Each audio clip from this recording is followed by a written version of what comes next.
have, for the last 45 years, been on a fitness crusade. Something happened when I became governor that I realized that we are really in trouble when it comes to the environment and the global climate change that is being created because of the pollution. I said to myself, I've got to really get more and more involved in this, not only as governor, but then even after my governorship is over, I have to fight this new crusade, the environmental crusade. I'm passionate about it because I believe in the effects of climate change and I see it happening. I have children who I hope can be a part of a world that is focused on this crisis and really seek solutions and curb the behaviors that are pushing us further and further, in my estimation, toward the brink. When I was a kid, I thought the rainforest is this invincible, massive forest that is indestructible. And as I grew up, I got faced with the sad reality that that's not the case. I realized, even though it's so grand and magical, how fragile at the same time it is. I feel that it's my responsibility to try to do everything I can to protect it. I'm standing in front of a coal plant that has been shut down. The signs of the damage they're doing are becoming more and more prevalent. I couldn't help but build a personal connection. Why are energy companies fighting letting go of coal plants? The animals that we are living with currently, the idea that those animals could potentially become extinct and that has to do with climate change is a huge realization that I don't think people actually understand. We think it's our problem. We're the ones being affected by climate change. We don't think about the fact that it's also a problem that's affecting other species on this planet, not just us. I got involved because this is a story that needs to be told. Climate change is real, it's man-made, and as a result of that, we are heating our oceans to a place where storms are going to be more frequent, and that spells trouble for all of us. Everybody understands how serious this is, but no one knows what to do.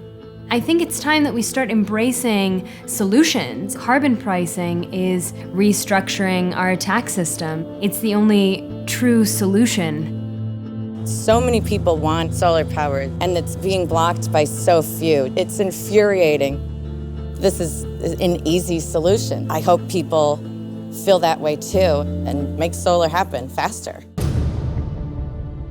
With regard to climate change, there is the scientific facts, and then there's the heart and the emotion. If you only have one without the other, they're not really effective. You need a combination of the two to really spark the flames of positive social change.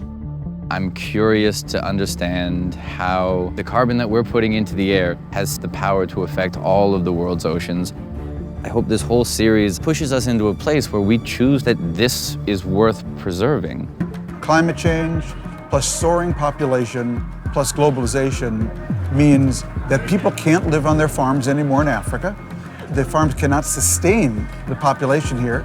So young people are leaving, first for the city and then for abroad. Our choice is very clear right now. We have to manage the unavoidable in order to avoid the unmanageable. I think there's a lot of misinformation about the climate now, and I think it's important to actively combat this misinformation so that we can get people the truth.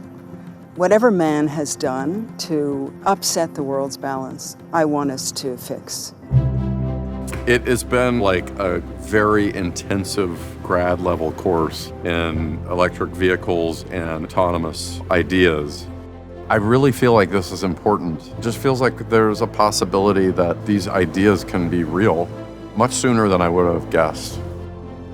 I'm sick of the fighting in Washington and the lack of progress on climate change. It's very clear that the situation is dire.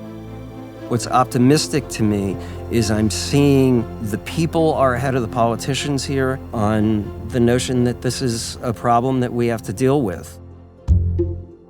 One day I was listening to the radio and they said that Greenland had been affected by climate change to the point where they now could grow cabbage. You know, Idaho, potatoes. Maine, lobster. Chicago, deep dish pizza. Greenland, cabbage? I'm sorry, do you have any Greenland cabbage on the menu tonight? That, for me, was kind of like, oh my God. Something's gone haywire when we're growing massive quantities of cabbage in Greenland.